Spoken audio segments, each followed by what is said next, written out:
I grew up in public housing in Chicago, and you had outside organizations coming in and saying that we can make your community better, we can make it look better, and we will, but it won't be for you. But beyond housing, ask the residents, what are your needs? How do you want your community to look? Instead of us saying, this is what you should have. The backbone of our working community is really around a continuous circle of ask, align, and act. Ask the community what's important to them, what are the challenges, listen to their voice, align all the resources, and then my favorite part is act, right? Get the stuff done. So when you are actually coming in and asking the community what they want before doing it, you build relationship, you gain trust, and you can develop things that can be sustained by the community itself.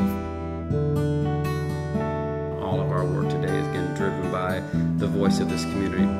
We started as a housing organization. That's what we did. We did it well. Then we added some services to the families who live in our rental housing unit. And then we added a little bit of community work. And then we added home ownership. And we started talking about public education. So we really evolved over the years.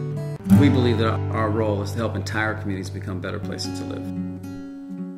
If you truly want to build strong communities and strong people, there's no way in the world you can just build buildings. How can someone attain education if their mom or dad is sick, or if they need counseling or therapy? And then when you think about economic development, how can you build homes and not build businesses around those homes?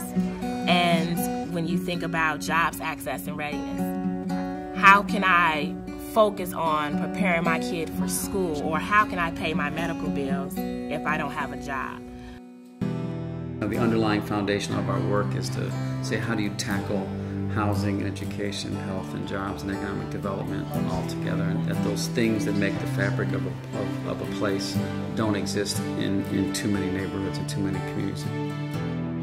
With the community, we've been able to accomplish quite a few things. So we've also been able to host multiple community meetings around different issues impacting residents. The turnout has always been great.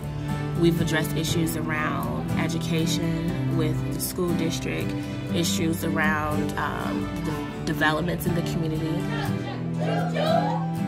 The community said, yes, that is what we want. That's what's important to us. And from that, came the 20 for 1 initiative. We believe in the idea that at the heart of a strong community is a strong public education system, but a strong public education system needs strong families and strong neighborhoods. We do have the capacity to try to bring people together and say, can you join us? Can you be with us? Can you bring your core competencies and your skills and your resources to our table for this community? And we'll do it in a way where we're going to connect everything that you're doing with everything that everyone else is doing, because if we do that, that's where success is going to come. We've seen a lot of resident leaders come out of some of the things that we've been doing.